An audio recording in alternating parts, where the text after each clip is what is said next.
Hey everybody, what's up? A new Star Wars fan film has just hit the internet by storm a couple of weeks ago. Everybody is just raving about it, so I also want to share my thoughts on it. Star Wars is actually one of the main reasons I myself personally have gotten into movies. So who knows, if it wasn't for Star Wars, I might not even have started this YouTube channel, I might have had a completely different passion altogether.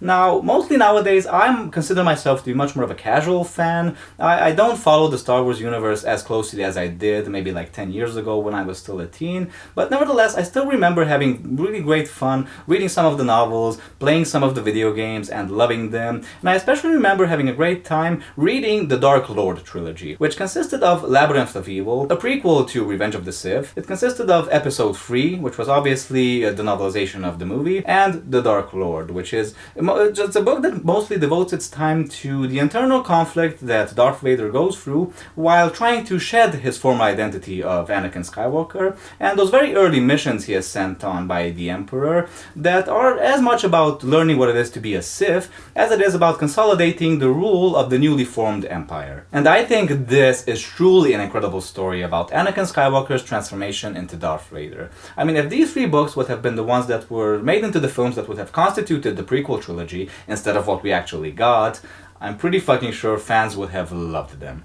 Now, when it comes to the Star Wars universe, I was always pretty open and always quite intrigued and fascinated about the idea of exploring the past and moving backwards. I was never incredibly interested about the future and about moving forwards. I was never incredibly interested about knowing what Luke, Leia, and Han, our main characters from the original trilogy, did after they defeated the Empire. I mean, I know the Thrawn trilogy and the Jedi Academy trilogies are awesome. I've read them and I agree, but I think those stories work much better in books. I don't know if they would have been so suited for movies. And these new Star Wars movies made by Disney really haven't done a great job at perking my interest. I mean, I remember having a pretty good time while watching them in the theater. I also saw The Force Awakens and The Last Jedi one more time when they came out on Blu-ray, and that was really kind of it. I don't really have much of an intention to ever revisit them, at least not in the foreseeable future. They kind of felt pretty uninspired and redundant and even quite hollow for me. And what's more, I was always much more fascinated about the period between Episode 3, Revenge of the Sith, and Episode 4, A New Hope.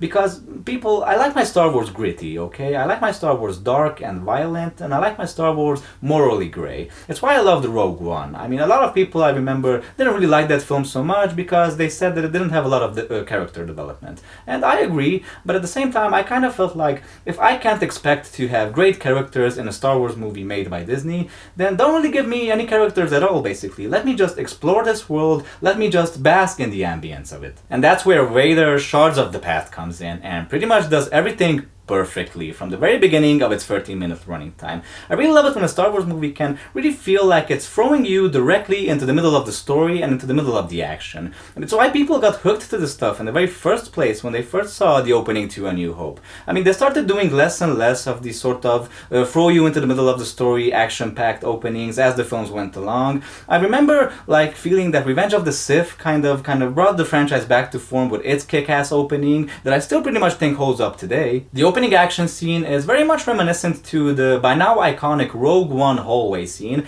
and also a little bit to the Kylo Ren holding blaster fire in midair moment in The Force Awakens. The only difference is that here it kind of feels even more badass.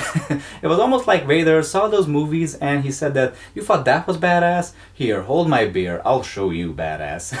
And what I also loved about this scene is that it has a lot of twists and surprise moments. It really caught me off guard. I mean, I couldn't believe it. Star Wars has twists and surprises again? Gee. This beginning part of the film really does a great job at playing with our expectations and playing with our minds. Just as the Emperor does a pretty great job at playing with Vader's mind. And speaking of the Emperor, yes, he does make a reappearance in this short film, and I thought it was very brave of the filmmakers to recast this character, because when you really think about it, we have never really seen this character be played by anyone else besides Ian McDiarmid in a spectacularly over-the-top manner. I mean, sure, this character has been voiced and even played by other people in various cartoons and parodies and stuff like that, but in a motion picture that's meant to be taken seriously as a Star Wars movie, no, we haven't seen him played by anyone else. And the first time I saw him and and heard his voice, I was a little bit skeptical. I was a little bit like, I'm not sure I'm completely on board with this, but I think it took me like 5 or 10 seconds for this actor to completely convince me that he is the character,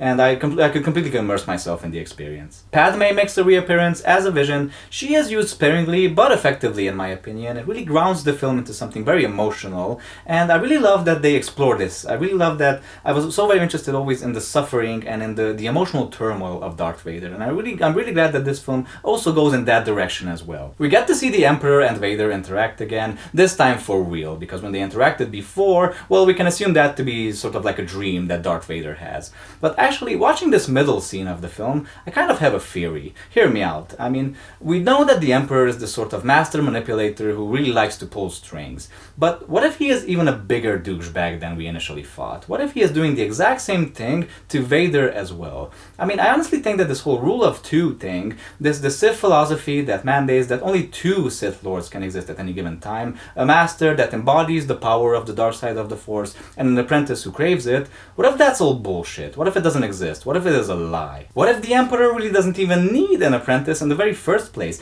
I mean, he seems pretty powerful enough on his own to handle shit. He even seems to have everything planned out to a T. I mean, he had the clone troopers to execute Order 66 and stuff like that. I think it's much more of this case of him having this kind of morbid curiosity and fascination for Anakin Skywalker, precisely because Anakin Skywalker is so incredibly powerful, yet so incredibly naive and stupid and emotional.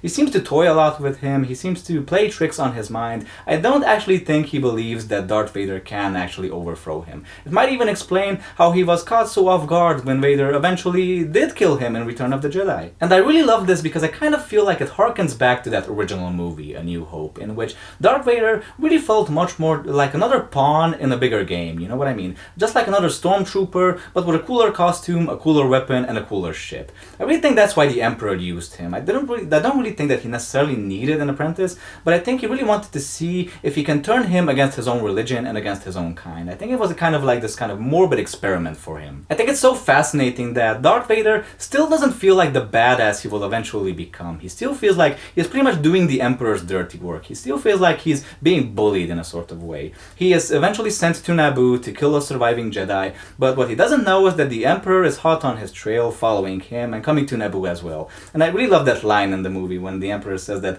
"I suddenly feel a tint of nostalgia to visit my beloved Naboo." And the movie even ends perfectly, just as any great Star Wars movie should, on a literal cliffhanger. Well, not every Star Wars movie that ends on a literal cliffhanger is great, but hey, what are you gonna do?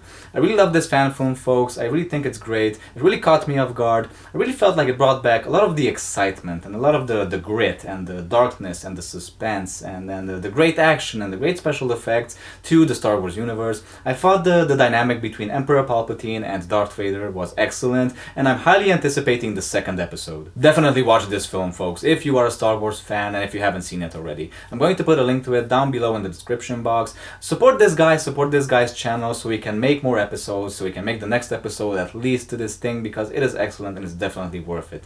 Thanks for watching my review, folks. My question to you guys would be, what are some of your favorite Star Wars fan films? If you know any, if you've seen any, if you liked any, don't forget to write them down below in the comment section and suggest them to me, because I'm really curious. I've just discovered this phenomenon and I'm in love with it.